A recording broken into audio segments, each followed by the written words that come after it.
So look, OPEC is a monopoly, and for years, long before the Ukraine war, it has exacted a very high price from Americans, and I'd seriously explore anything that could be done to undo the harm that that monopoly does. Yes. Codifying Roe is a major important issue for Democrats.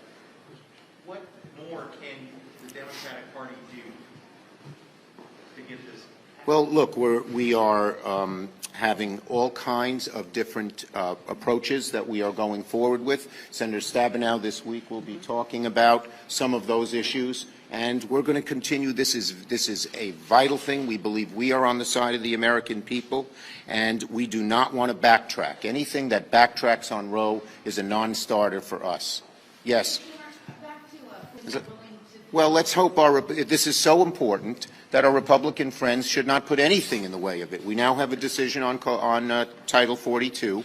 I don't agree with that decision, but it's... Now I know many of you are wondering who will actually be receiving a fourth stimulus check this year. In this video, I'll be sharing the states and cities that are currently providing their residents with stimulus payments. These payments can be worth up to $1,500.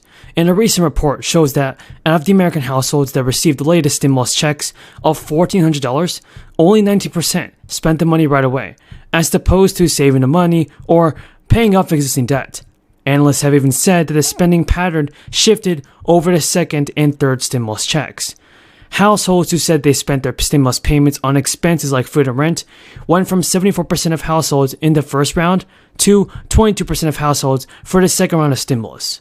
That figure dropped to 19% of households in the third round of $1,400 payments. Analysts indicate that some households, including lower and middle income families, more reluctant to immediately spending the second and third round of payments due to the uncertainty of the crisis, preferring to make the funds last as long as possible instead. The latest stimulus checks came as part of President Biden's $1.9 trillion stimulus package.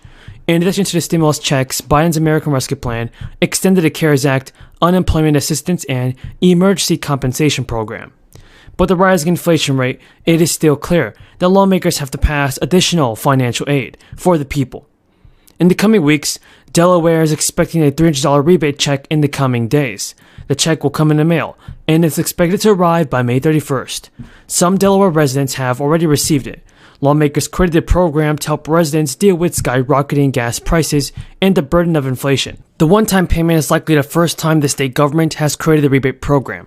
The state has also created an online tool that allows residents to check the status of the rebate. The program is for every Delaware resident who filed a 2020 state tax return. Seniors and those who didn't earn enough money to pay taxes in 2020 will still qualify for the $300. The Department of Finance will also establish a process to identify adults who did not file a 2020 state income tax return by combining through the state databases, especially with the DMV. Now, Governor Gavin Newsom proposed sending debit cards to car owners with $400 for fuel. Families will obtain one debit card per car with a limit of 2 per household. Californians will see the gas cards in early July, and the state of Georgia provides refunds ranging from $250 to $500. Single filers could receive $250 and heads of households could receive $375, and married couples would receive $500. In the state of Idaho, the governor approved a rebate of 12% to Idahoans. Payments began in March, and the first citizens to see the rebate on their hands were the taxpayers who used the direct deposit option. Now, federal officials have acknowledged that global events might make it harder for inflation to fall from near 40-year highs to levels that will assure the American public. Now, Treasury Secretary Janet Yellen said Wednesday that she believes the job market means the U.S. can avoid a downturn being seen across the globe. Now, during a speech today, Janet Yellen said, "We have a great deal of economic momentum in the United States, but this is an environment that is full of risk, both with respect to inflation and potential slowdowns." There. Tons of money. We just spent trillions of dollars and we don't have it. So we had to borrow that money. As we borrowed that money, then the Federal Reserve prints more money, and that money floods into the circulation and it devalues what we have. What does that mean? Higher prices. So when you go to the grocery store and you see the rising prices of vegetables, fruits, everything, and especially meat, it's because we spent too much money. We borrowed too much money. President Biden is now announcing that the Senate is very close to passing a massive spending bill. Bernie Sanders is pushing Congress for another vote on a relief package, and Americans are currently experiencing financial difficulties right now, so a fourth stimulus check would definitely help many people across the nation. So we have very exciting news, and it's that President Biden just announced recently that Democrats are close to passing his spending bill, which will include many relief provisions for the people.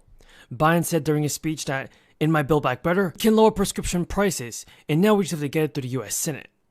During his speech, President Biden recognized that new federal data shows worsening inflation in January, but President Biden tried to turn it into a sales pitch for a spending bill, which would help buy families and seniors. The bill currently includes childcare and home health care, everybody.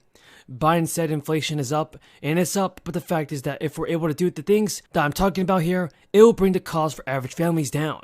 Biden claimed his bill is fully paid for with new taxes, and therefore is not going to worsen inflation. Everybody, it's important to remember that the Congressional Budget Office has said that the bill would add $367 billion in unfunded spending. The House passed the sprawling bill with a $2.2 trillion price tag back in November.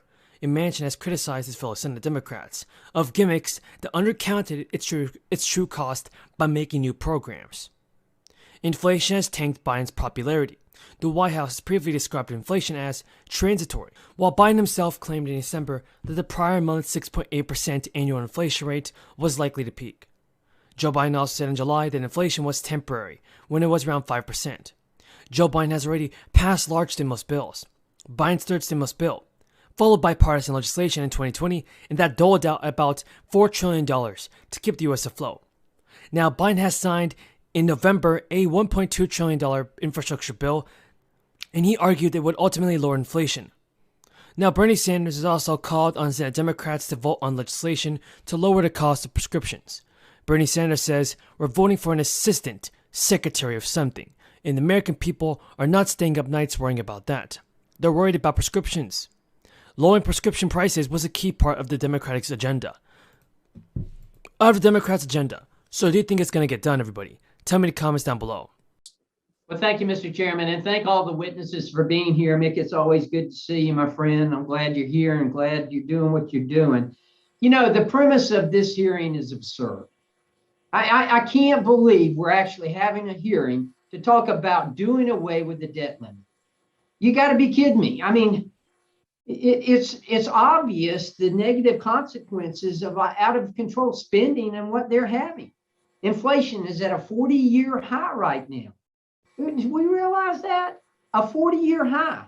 And instead of debating whether we should have a debt limit, we ought to be debating the real consequences that spending cuts should have on our debt ceiling.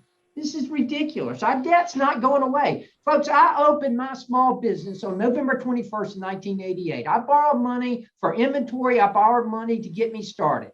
I did not get a salary for 2 years, nothing whatsoever. I set out